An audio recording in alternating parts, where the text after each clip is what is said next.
Hello, everyone. Welcome to the Phil Show now.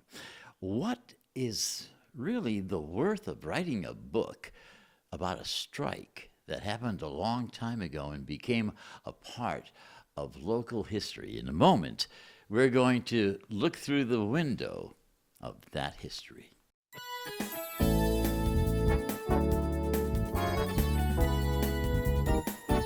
Hi, and welcome to the Phil Show now.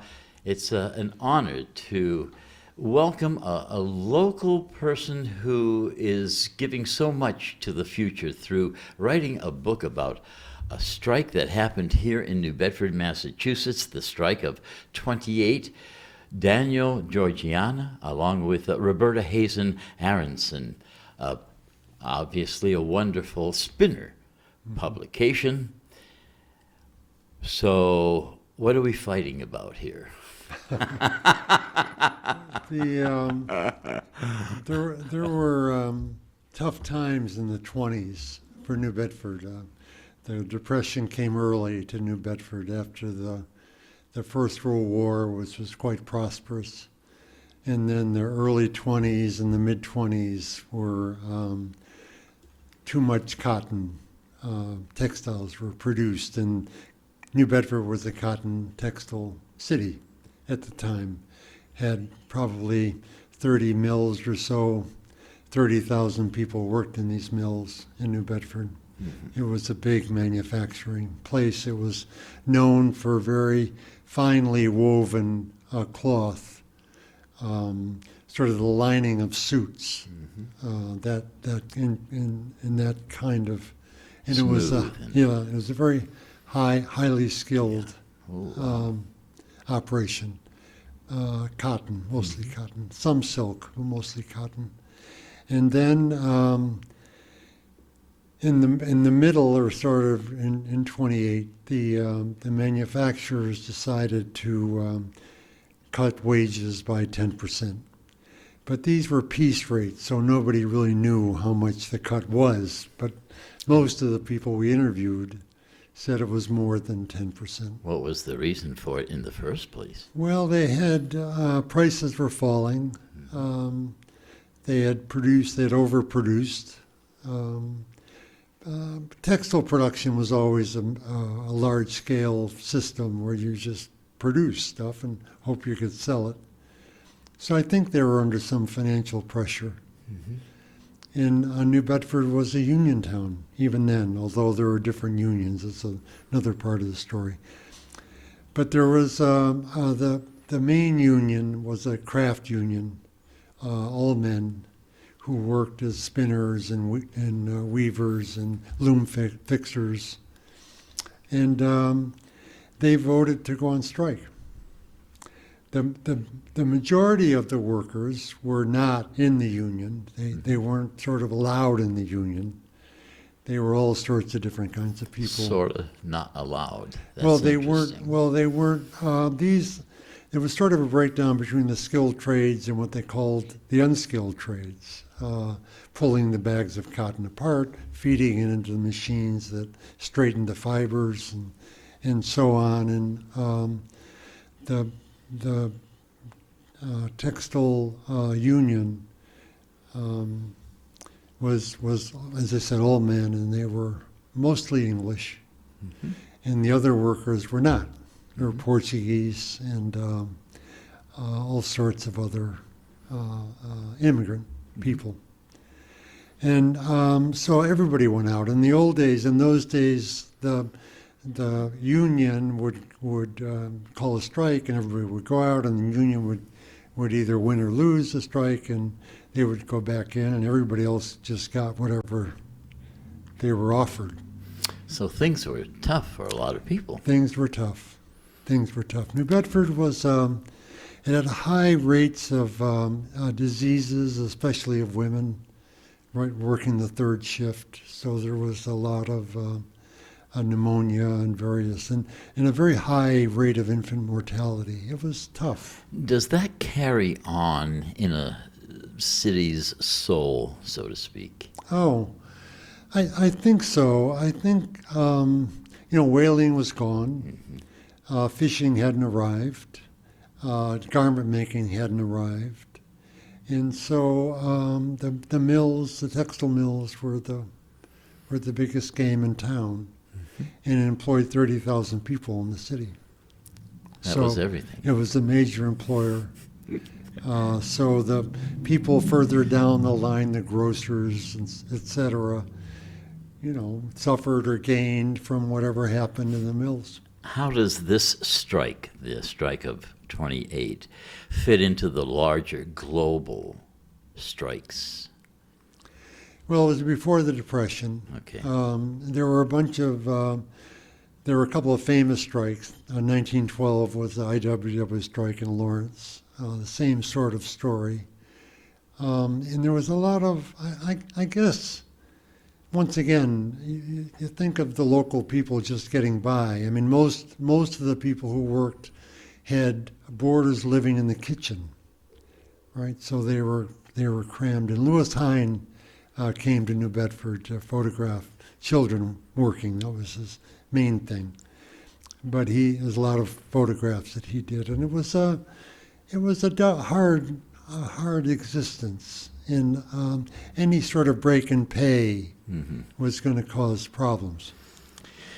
The strike involved how many people? 30,000. Now, out of those 30,000, how many of them really saw, everything looming, everything looking as it did?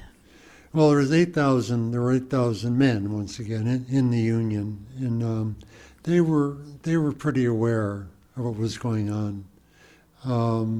They were well led. They had good leaders. One of the leaders, Sam Ross, founded SMU. Founded the textile school. He was also in the legislature. I mean, this union was well organized. Absolutely.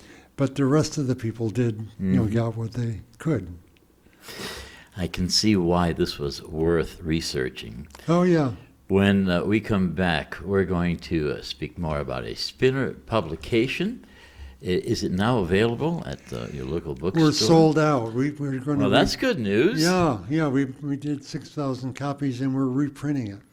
That because is awesome. There's a demand for the book. Yeah, it's great. Well, that not only approves good, but its worthiness. Yeah. And when we come back, we'll find out what it took to research a lot of this and if there were any surprises along the way with Daniel Georgiana, author of The Strike of 28. More of this amazing discussion in a minute. But first, please like, follow, and share The Phil Show now. Thank you so much. Let me thank the good folks at iGreen Landscape, your one-stop solution for your residential and commercial property management. Whether it's snowing or whether you're mowing, let Team iGreen handle your landscape and hardscape year-round.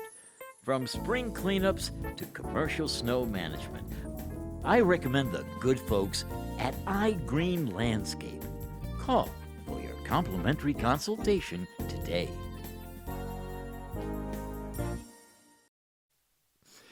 Welcome back. Have any of you been involved in a strike? What's it like? We have a first-hand man of history and knowledge with us. Dan Georgiana, as the author of this wonderful book, what were you surprised about during the research? What surprised you the most? Well, we interviewed 50 people from the strike, and it was the most energetic and the best time of their lives was this strike. Young women could go out. They weren't allowed really out at night, but they could go out because of the strike, and the picket lines were at meetings, and they wore their best clothes on the picket line. It was Absolutely. It was a coming of age for them. I think it was, and everybody we talked to was joyful. Mm-hmm. Isn't that strange? Yeah. A lot of, correct me if I'm wrong, but a lot of protests and strikes like this were very violent. Well, this had its share. Oh, it did. Oh, sure, it had its share. I mean, there were How so? there was some police brutality, and there were a lot of arrests. It lasted For? six months. Aha. For Long. what? For whatever. I mean, illegal, arrested on charges of unemployment. Chuck Berry song. So that's interesting. Did the local history change at that time to more or less conform with or against what was happening? Meaning, did somebody want to be in control? I don't think so. There was a mayor. Mayor Ashley had been mayor for 30 years. There was a sort of a pretty well settled judicial system and political system in the city, even though the city was mostly an immigrant city at the time. Right. Later on, it changed because of the strike in the 30s, in the 1930s. I think the thing that interested me, because my dad was a labor union president. I became a labor union president. Was just how people did this, and without anything really. I mean, they weren't quite on the verge of starvation, but they were hard pressed, and they were just a joyful bunch. And then there was a new union came in. A group of organizers came here, some from Lowell, the Lowell strike of 1912. Yeah. Most of them very left organizers, communist in large part, from New York, and they had just come from a strike in Passaic, New Jersey, and they were young people.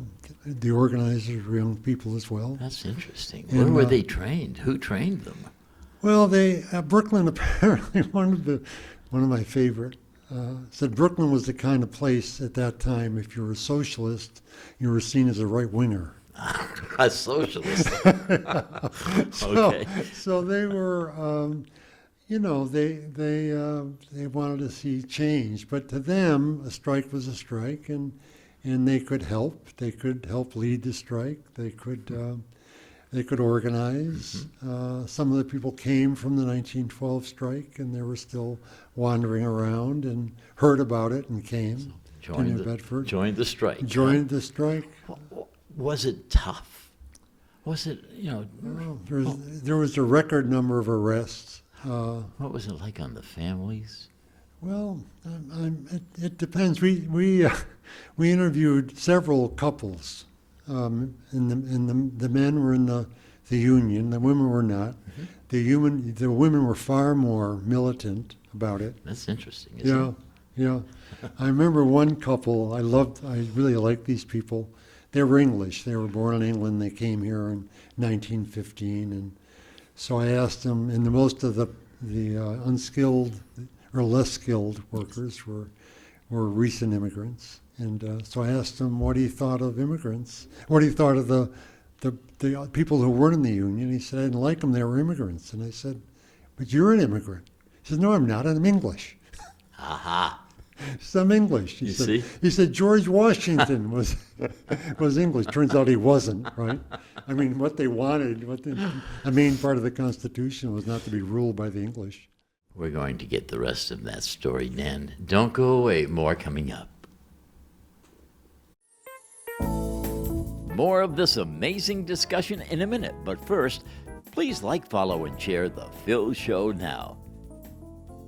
If you're ready to finally make your biggest dreams a reality, let my friend Jared Methia at Milestone Mortgage Solutions get you your next mortgage or your next home loan.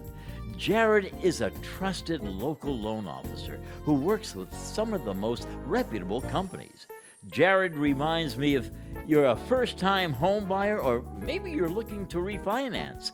He says, go to him. And I, too, recommend Jared Methia, providing you with a stress-free experience. Call Jared today for a competitive rate, for quick approvals, and for one-of-a-kind personalized service. That's Jared Methia at Milestone Mortgage Solutions.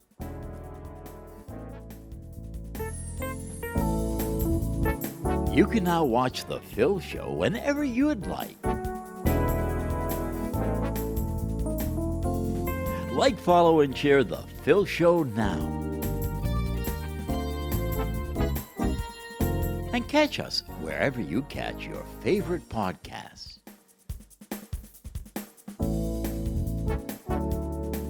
Like, follow, and please share The Phil Show now with a friend. The Phil Show Now. Welcome back. I'm holding a window into history. Dan Georgiana is joining me as one of the people responsible for the strike of 28, a spinner publication. And when I say a window into history, how can you back that statement up? Well, it was, at the time, it was the largest strike that had ever happened in the U.S. It lasted the longest, had the most people. Over what? Over, there was a lot of labor unrest at the time. But New Bedford, this strike caught my attention. And I had grown up with strikes. My dad was an auto worker, and in those days, every summer they went on strike because the new models came out. It was a good time to strike. So it was wonderful. He was home. He was painting houses to make ends meet. So I grew up with a union contract in the kitchen table. So while writing this book, did you find yourself at times taking sides? Oh, sure. Oh, sure. How can you not? How can you not?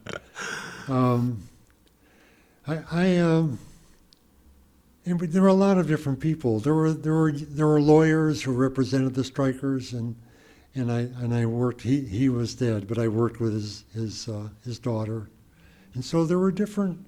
In the city was sort of torn apart, I think, by it, because as I said, everybody's affected. The grocers are affected. The landlords are affected. People can't pay their rent. That's right. So how did the strike of 28 reshape New Bedford's identity as a mill city? Well, I think one of the things is that the Yankee establishment changed. How so? Well, because afterwards, as I said, the political system was controlled by the, I'm not sure how to call them, the old English and so on. And the elections changed. The 30s came right after this. And so the 30s changed everything in the city. Politically, did New Bedford have to change and Sure. and get more liberal in ways, or? Well, it was more open. It became more open That's interesting. because When you say open, what does that mean? I meant that the political system was changed because of the strike. Because of the strike. So and its because impact of the 30s. has been enormous and still continues almost Sure. 100 years later. Sure. New Bedford's always been a union city and still is, really. Yeah. It just is what it is. It's sort of hard, Scrabble. So, in a real way, do you see our community, New Bedford, still organizing and still sustaining and still either going for or resisting a strike? Do you find that that's part of the local identity? Oh, sure. There's now, it's different kinds of workers. There's now nurses and people who work in the hospital, and, Right. and they're organized and they're well organized. Rodney Metals is a union plant, so it's the highest paid plant in the city and probably in this area. Mm-hmm. And they've had, union for a very long time, steel workers. Sure. And I think that carried over.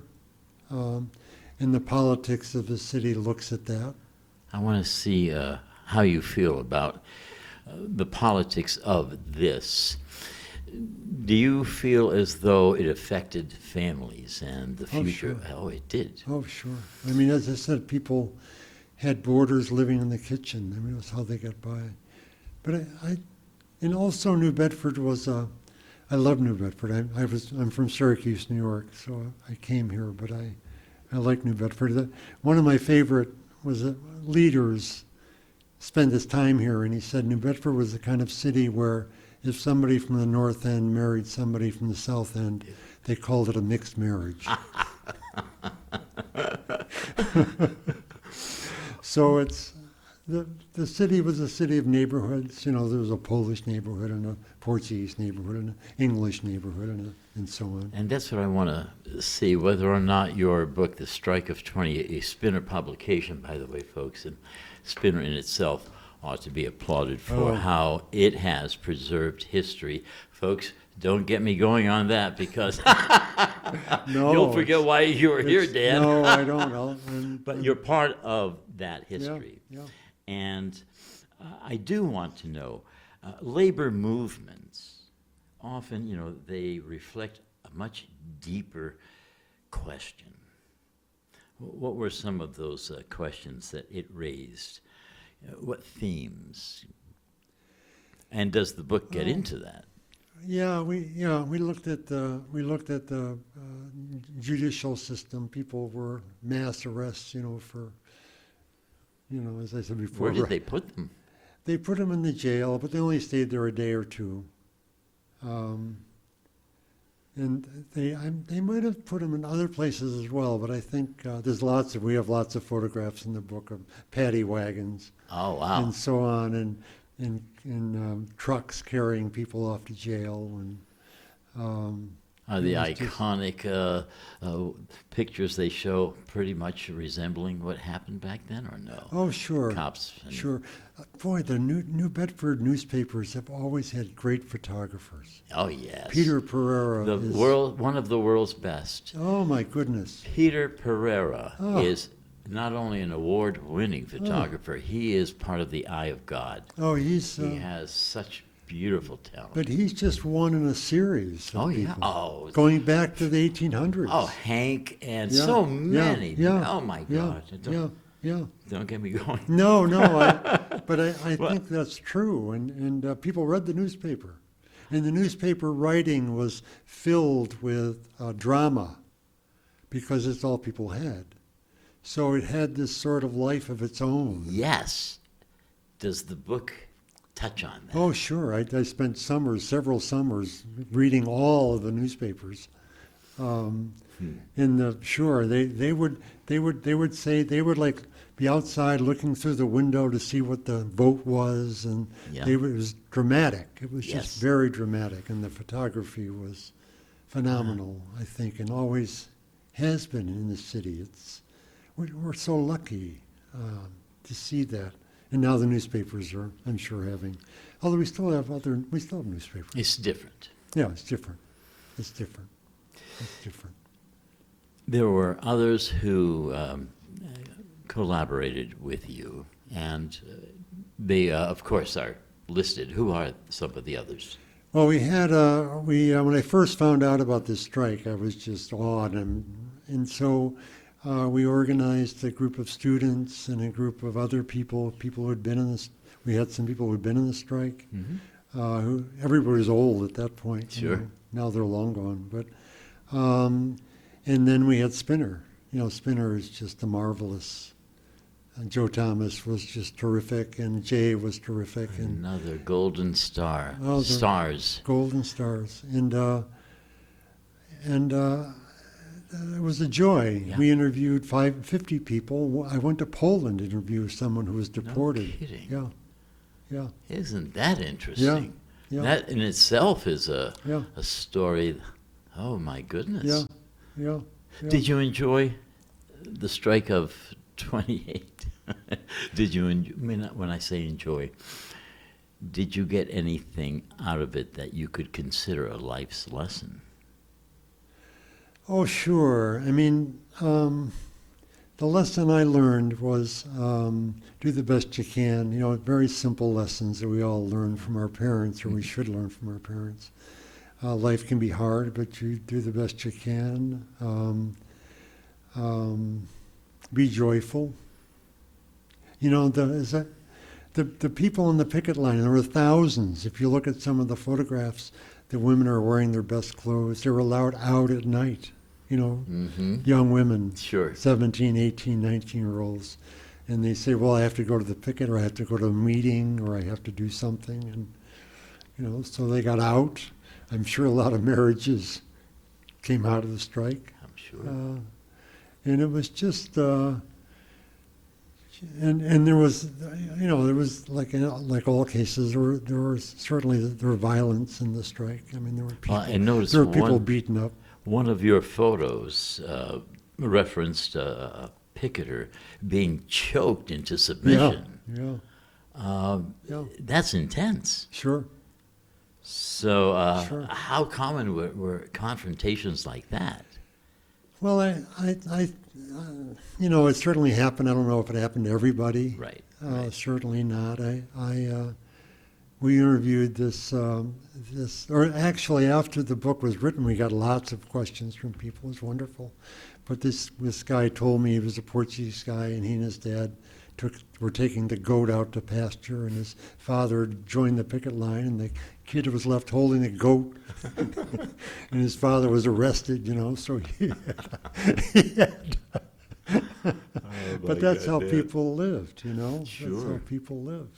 And if we didn't have Dan Georgiana to bring us back to those times, to being a part of the strike, you know, one side or the other, and what New Bedford was like, and how it led to human events. And not just that, but your research is to be applauded. Thank you.